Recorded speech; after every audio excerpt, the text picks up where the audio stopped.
Hi, I'm Tony. I'm an author, presenter at Sky Sports, and years ago I went to the jungle and got ill. Very ill. So this is my podcast adventure to find more energy. It's packed with biohacking, science, health tech, supplements, and some of the most well-known experts on the planet. This is something I spent 4 months of my life doing with electrodes glued to my head so that you can do a lifetime worth of meditation. Decide what you don't give a fuck about, which is something you don't care about.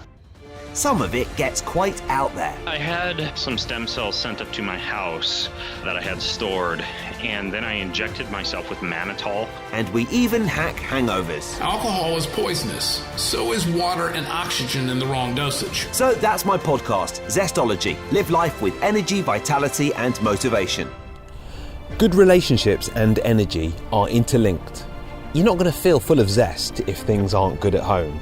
And lockdown has put more of a strain on our relationships than ever before. And that's why I've asked today's guest to come on Zestology. Thank you for listening. I hope you are doing well. I hope you're emerging from a long and testing winter hibernation, complete with lockdowns and worries about health and money and everything else. And hopefully looking forward to the rest of the year with a bit more optimism. I know I am, and I hope you are as well.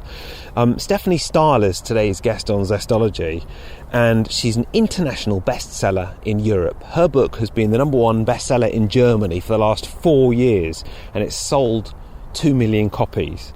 She's been published in 29 languages. I thought it was quite a lot less than that in the podcast, and she put me right, as you'll hear. And her book is now coming out in the UK as well. She's been described as Germany's psychotherapist superstar by Psychology magazine. And her whole thing is accessing and sorting out your inner shadow child. Once you've had half an hour with Stephanie, she'll sort you out.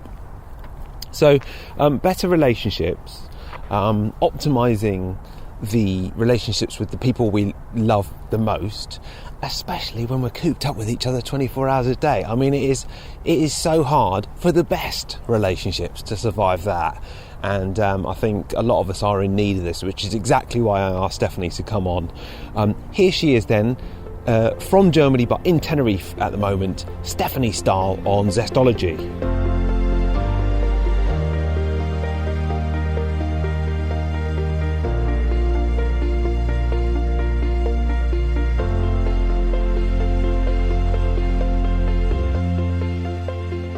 Thanks for coming on Zestology. How are you? Thank you. I'm very fine. I'm on Tenerife at the moment because my husband and we made a little escape from Corona Germany, so it's much nicer here. Oh my goodness. I am so jealous of you right now, having endured the hardest, bleakest winter for some time. That's great. Yeah. How long have you been there for? Now already 2 weeks, and we only have a one-way ticket, so we don't know when we are going to be back, but we set up a little recording studio here in our apartment, and we work here, so it's not just about holiday. No, yeah. Not just about holiday, but then once you've finished your work for the day, presumably you can go out and it's a lovely kind of 18 degrees or something like that. Yeah, even more. It's about stop it. Okay, that's great. I don't think we'd be allowed to travel there at the moment, but presumably in Germany you are, and that's brilliant. Banned at the moment on Tenerife. I whisper it quietly, but it's probably a lot nicer there without the Brits. We have lovely neighbours here from Great Britain, so I can deal with them very well. Good. Now, Stephanie, I'm reading your book at the moment and really enjoying it. And thought we could start by talking a little bit about the inner shadow child. I've been reading, you've been saying how it can manifest itself in adulthood, and common ways that it might manifest itself include being a control freak, which is definitely me. So perhaps you could talk a little bit more about the inner shadow child and why we all want to be thinking about that. Okay, the shadow child is a metaphor. And this metaphor stands for our childhood imprints that everybody develops during his upbringing. So what one has actually really to know that is when we are born, our brain is only developed to 25%. And all the rest, connecting synapses is going to happen through the interaction with our environment.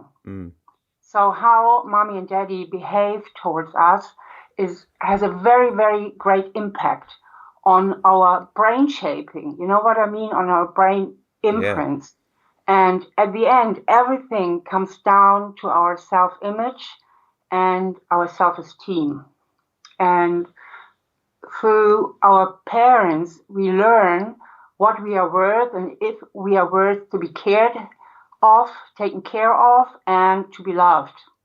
At the end, it's all about our self-image, and we learn our self-image and our self-worth through our parents, because if they are loving and caring and understanding, the little child thinks and feels, oh, I'm welcome, and they're happy that I'm here. And if the parents are overburdened and stressed out and just can't give the little child the attention and the care it needs, then the little child doesn't think and feel mommy and daddy are totally stressed out, and maybe they should go to parenting consultants, but it thinks and feels, I'm not enough, I'm a burden, I'm too much here. And that is how these inner beliefs come about.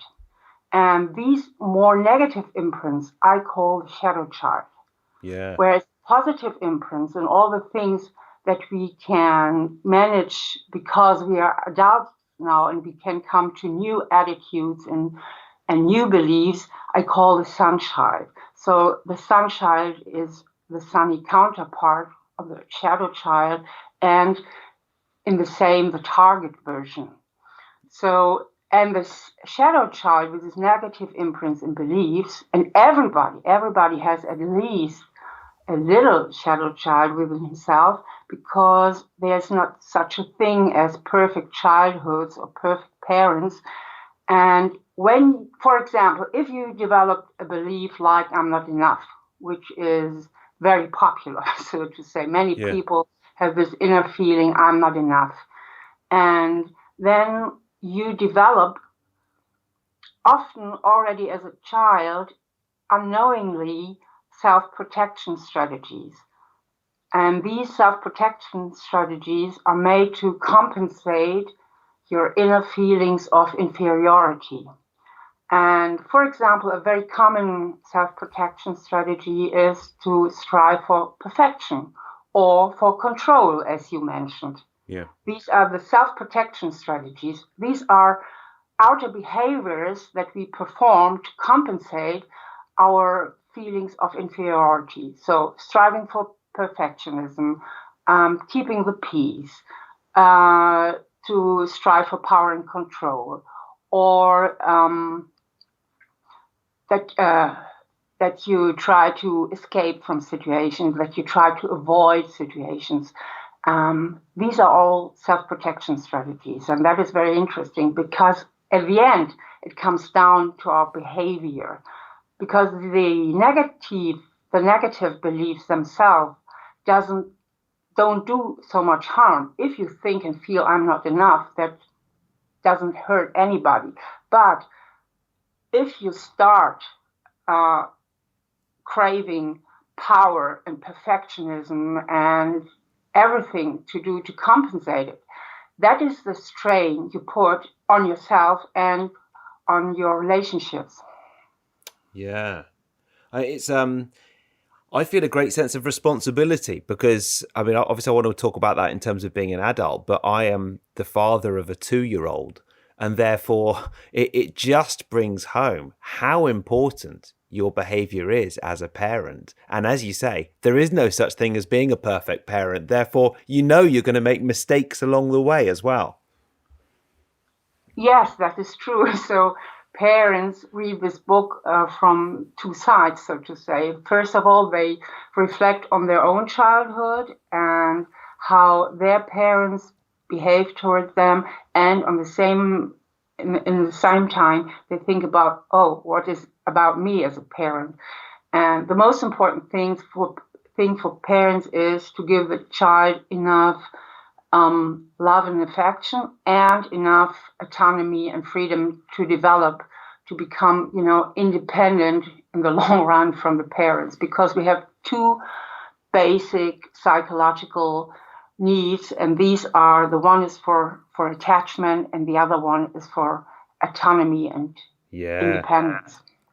Yeah, that's really, I don't want it to be too much about parenting, but we've been following this kind of gentle parenting movement. And I don't know how much you know about that, but it's fascinating in terms of control and autonomy, because, the idea is that 2-year-olds are told what to do so much of the time that you have to try and give them as much freedom to make their own choices as possible, because there's so much they don't have any choices about. Yes, that's true. And that is the reason why everybody has a little shadow child within himself, because parents, although they try to be the most, lovable parents ever, they have to set certain boundaries. And especially in the age of 2 and 3-year-old, you always have to remind yourself, please don't please don't do this, and please don't do that, and so on and so on. You often have to set boundaries, although you're trying to avoid them, as you say. Yeah. So how do we, as adults, how do we deal? I kind of want to ask you loads more about boundaries with 2-year-olds, but I'm not going to do that too much, because I want to look a little bit more about the inner shadow child. Do you think it's possible that sometimes we're not aware of these kind of forces from our childhood that are making us react in certain ways as an adult? Most of the time, there are so many people that never reflect on themselves and just believe everything they think and feel. So as long as you don't start working and reflecting on the influences you have had as a child, you're just not aware about it. For example, just to give an example, let's say Michael is an example in my book. Yeah. His parents were running a bakery they had to manage, and they had 4 kids, so they were always stressed out, and little Michael didn't receive the attention and care he actually needed. So little Michael didn't think, my parents are stressed out, but I'm a burden here. And with this program, he grows up, he carries it over into his adulthood. And every time, for example, when his girlfriend Sarah forgets something that is important to him, and be it such a banal thing like forgotten bag of chips. Yes, I read that in the book. Yeah, forgets to buy his chips. Yeah, because he's not aware about the connection of his childhood imprints and his adult feelings and behavior. So he's injured, actually, because it's not about the chips. It's about his interpretation.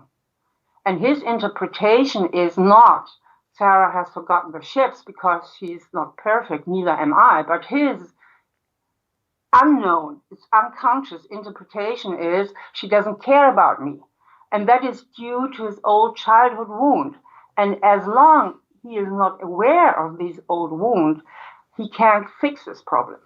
He flips out. And of course, when he comes down again, of course, he knows that he had been way over the top. And he often made good resolutions, to keep peace and calm the next time. But he just can't manage it because he's always so easily triggered. And if he wants to get out of this program, he has to know about it. And that is a very important point.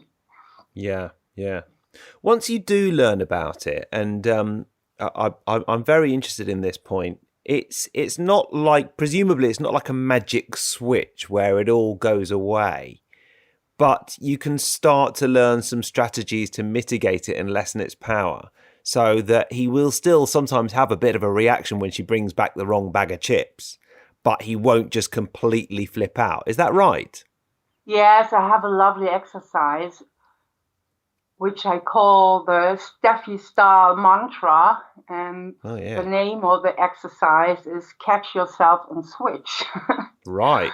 So what Michael actually has to do is, as soon as he's aware of his little shadow child, that he has to be, during his daily life, very attentive when the shadow childs keep showing up. So in that moment, he has to be aware, oh, my shadow child is on alarm, and he can catch himself by its feelings, because the strong feelings of anger or injury come into his consciousness. And as soon as he's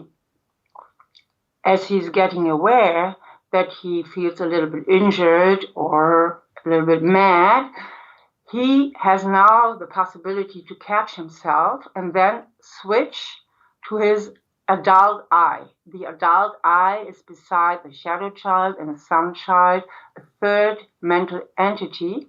And the adult I stands for your reason, for your clear thinking. And so he can switch to his adult I, and that means he steps one step beside of himself, and then he can see himself from the outside. Right. And there he has a good chance to get aware, oh, it's only Sarah, it's not mommy. And it's my shadow child who feels injured now because of my childhood and because I have this old wound within me that comes from my parents. But now I'm adult and I'm on eye level with Sarah. So, and she has just forgotten a bag of chips. That's it. So he has a good chance to manage his temper before it starts showing up, before he gets in this anger state. But of course, it's not necessary that he catches himself as soon as possible, because when the feeling gets too strong, and everybody knows that, if you're really, really mad or really desperate or, then these strong feelings block your clear thinking. So the earlier you catch yourself, the better the chances are that you can still regulate yourself. Yeah. If you catch yourself too lately, then only one thing helps, and that is distraction. Totally distraction. Get out of the situation, make something very, very different so that you can really get to another state of mind. Yeah. But the more you're aware, the earlier you will catch yourself, and then something happens that the shadow child will show himself less and less often, because the more often you make new experiences, and the more often you can realize that you are adult right now and that the times with mommy and daddy are over, the better your brain learns to go, on new paths. And that's the beauty of it. In the end, it's just a thing of, exercise and taking the responsibility for your own actions. Yeah, I mean, it's almost impossible to read through your book without starting to kind of consider your own childhood and think about areas where you could kind of expand and heal a little bit more. And I suppose the reason for doing this is better relationships, calmer, kind of more balanced mind, and living a more energized life because one is just generally more balanced. I think one of the most important messages is, and the most important things to understand is that all these little lousy beliefs that you gathered within your childhood actually don't at all belong to you, but they belong to your parents. Because if you imagine that your parents acted a little differently, or that you would have had different parents, you would have developed totally different beliefs. So they are completely arbitrary. Yeah. And that is a very, very important message. So you can imagine yourself that you pull these beliefs literally out of yourself and give them in a friendly way back to your parents, because they are certificate for at least a partial overload of your parents and not of your own worth. Yeah. Every once in a while, something comes along in the biohacking world that causes people to have serious FOMO. And I've got a feeling that fume is going to be that thing. Fume is a natural inhaler made sustainably. There's no smoke, there's no vape. You're just tapping into the power of the natural world. I've been talking about fume quite a bit and using it a lot. And I'm just sensing that there's a real bandwagon developing around fume. What you're doing is you're tapping into the power of natural world by breathing in just essential oils and nothing else. And when it comes to energy, which this podcast is all about, you can use it to your great benefit. What can you expect when you use fume? Well, let's look at a couple of their blends that they sell in the wellness pack. And I think this is really relevant for optimizing your energy. One of their blends is called Shield. And when you take Shield, firstly, what you can expect is a cooling blend. It's kind of spice and citrus. That's how it tastes. And why would you do this? Well, you'll get a natural energy boost. You will suppress bacterial growth and harmful microorganisms as well. Another of their blends is called Reassurance. And, well, what can you expect when you take Reassurance? A sweet citrus and floral blend. And why would you do it? Well, Reassurance is all about calming down a little bit. And I really like this one as well. Combating stress, anxiety, really nice to do in the evening as well. Promoting better sleep. Maybe you're now starting to see that fume is a good way with these Shield and Reassurance blends to just optimize your health and wellness and your energy in the morning and kind of calming it down in the evening as well. So there's standard cores and premium cores that you get with fume. They are my podcast partner for today. And if you want to use the code Zestology10, you will get 10% off. Optimizing your wellness, optimizing your energy. And when you boost your mood, I really feel like that provides an energy boost as well. And this is all about boosting your mood. So head to fumeessential.com and use the code Zestology10.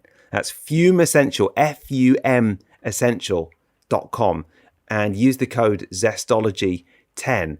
You could look at it as an efficient way to access the benefits of our world's super plants.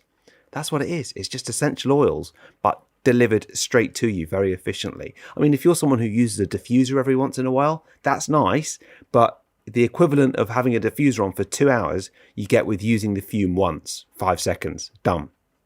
Fumeessential.com, use the code Zestology10, tapping into the power of the natural world, and let's see if it is one of those biohacks that people start to use more and more. Now, back to the show.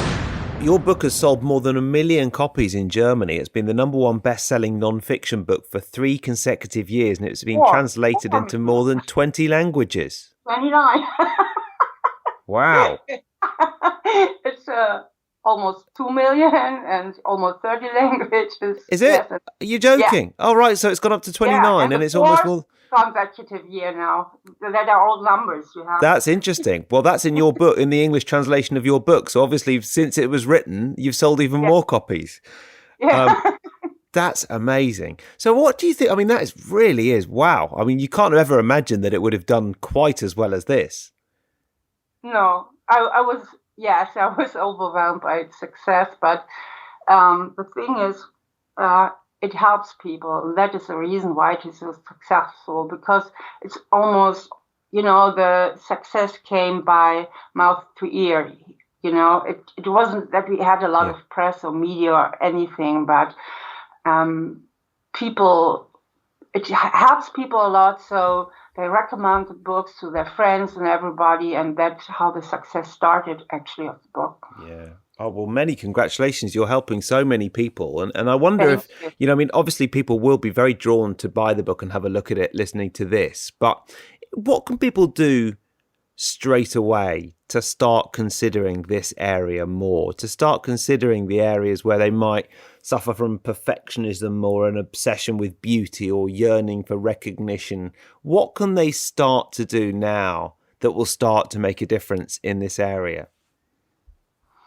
Well, as I said, the first thing is to become aware. These are all imprints of my childhood, to get this little distance between your adult I and your shadow child. And then you start to comfort your shadow child and to to invent new beliefs. So if you have a belief, I'm not enough, maybe you could deal with the belief, I'm enough, or I'm enough for my children, or enough for my boss, or whatever. And then you have to make yourself completely clear that these striving for perfectionism will never heal you, because as soon one trophy is won, the next must be acquired. Everybody knows that this feeling of success, they fade away very quickly. So that is not the area the healing must happen, but more within yourself, that you establish a different self-esteem. And the self-esteem in a way that you're okay as you are, with your flaws and downsides, because the only difference between people who have a quite stable self-esteem and between those with a rather shaky self-esteem is that those ones with a stable self-esteem, they accept themselves with their flaws. And the other ones always try to combat their seemingly flaws and downsides and shortcomings, whatever they fancy, they're suffering from. And to accept yourself as you are, because I think life is very comfortable and very easy if you don't crave for the perfectionism and always success. But if you can arrange yourself in the medium, Yeah. If you've been printed in 29 languages, you should accept that and not want to be printed in another 29 languages. You're perfectly right. I did want to ask you about your first book, because apparently that was inspired by a fight with your ex-boyfriend. Yes, that's true. What happened? Oh, we had a little discussion on the phone, and when I hung up, I said to a friend of mine who's just sitting there, oh, I think he's too introvert and I'm so extrovert, so I think we have some issues because of that. And then I proposed to my friend, who is also a psychologist, wouldn't that be a great idea to write a book about the differences between introverts and extroverts? So we started research in the internet, and then we found out about this concept of personality types, the MBTI, and we were enthusiastic about it. So we have been writing this book, but at the end, it came out. It was not the question of introvert or extrovert, but he had a very strong issue with fear of commitment. So, okay. So my next book was about that, and that is also translated in English. It's Yes, No, Maybe, how to overcome fear of commitment. Yeah, wow. So I hope you give your ex-boyfriend 10% of all the profits on each book. No, I won't. Now, Stephanie, the two questions that I ask everybody: what is one book that you would recommend, and one tip for living with more energy and vitality? So one book and one tip. I cannot recommend one book, but I can recommend all the books by John Niven. I love him. John Niven. I love John Niven as well. You too. I love him. I have been reading all his books. The recent one is The Bucket List. The Bucket List, yeah, I've read that. Yeah. I loved it. That's great. I'm so pleased you've mentioned that. I don't think anyone's ever suggested that on this podcast. But they're not for the faint-hearted, are they? They are quite... No, they are not. They're quite out there for some people. But I, like you, have read every single John Niven book, and they're absolutely brilliant. Yeah. And what was the second question? The second question is, what is one tip for living with more energy and vitality? To give yourself the permittance to enjoy life. Because there are so many people outside there who are always so much prone to duty and work and work. And they forget to enjoy life. And my father always said, what is a miserable life good for? that is freely translated now from German. Yes, that makes perfect sense. What is Makes it good sense? for? Okay. Yeah, no, it really does. And I've been growing up with this line, and I often think about it because I actually really belong to the types who are enjoying life very much. I'm not much of a workaholic, and so I would like to give this advice, because when you enjoy life and do a lot of things that makes you feel good, you're in a better mood. And when you're in a better mood, you're also a better person, because everybody knows this. When we are stressed out and really under pressure outside, we see only idiots. We think, what are all the idiots out there? But when we are in an uplifted, good mood, best case in love, just fell in love, then we wonder, where have all the idiots have gone? Yeah. So the better our own mood is, the nicer we are, and the more benevolent also with other people. So you can make it as a duty for yourself to keep yourself in a good mood. And that means that you're not only working, but that you also enjoy life. It's funny you should say that, actually, because I think by nature I am a bit of a workaholic, and I offset that with things like lots of time with family and friends and holidays as well. And of course, we can't really do much of that at the moment, which means I've been working more. And I've certainly noticed the difference to my mood and kind of general well-being. It's so important to switch off, isn't it? Yeah. Definitely is. And there you are in Tenerife and able to do that a little bit more. Yeah. Lovely. Well, I can't say that I'm not a little bit jealous, but hopefully for all of us, we'll be able to enjoy those kind of vibes later in the year. Stephanie, thank you so much. It's been really good to talk to you. Congratulations on the continued success of your book. And thank you for having me. It was a really pleasure on my side. Oh yeah, great to talk to you. And the book is called The Child in You: The Breakthrough Method for Bringing Out Your Authentic Self, and now published in the UK as well as all over the world. Yeah. Good stuff, Stephanie. Thank you so much. And thank you, Tony. Yeah, we'll speak to you again. Speak to you again soon, hopefully. Okay.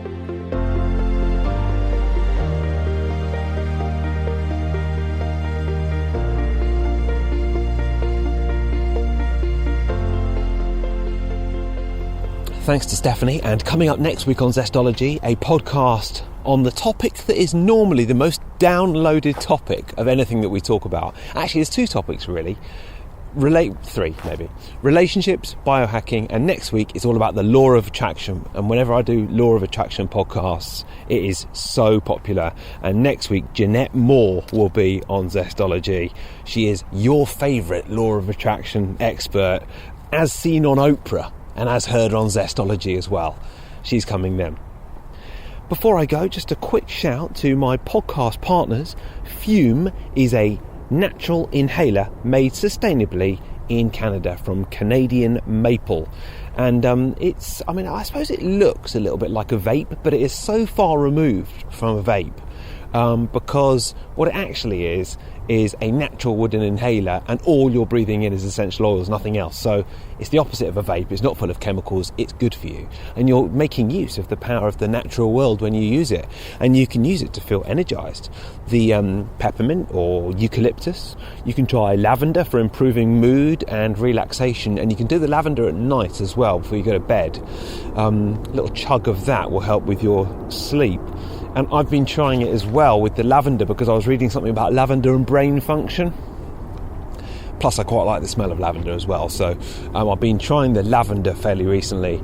And if you want to use a Zestology code, you can use that Zestology code, which is Zestology10. So it's fumeessential.com. Head there and use the code Zestology10 for 10% off.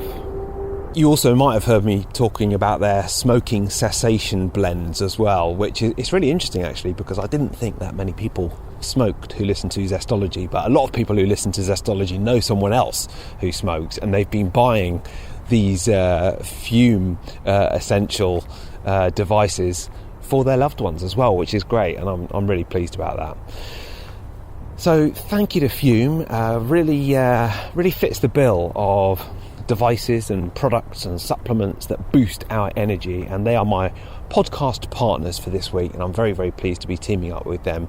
And if you do start using it, let me know how you get on. You might get a massive energy boost. It might be a little bit smaller, but I'd be very interested to know. So as I say, next week we're going to be looking at the law of attraction, and the reason I asked Jeanette to come on is that times have been tough recently, haven't they? And I thought it'd be interesting to see how she's been pairing up the law of attraction with lockdown. So it is a law of attraction lockdown special.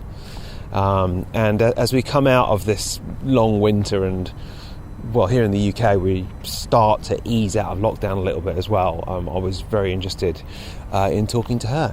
A quick reminder that I've got 2 Instagrams, and I'd love you to follow me on Instagram.com/Tony Wrighton and Instagram.com/histamine intolerance site.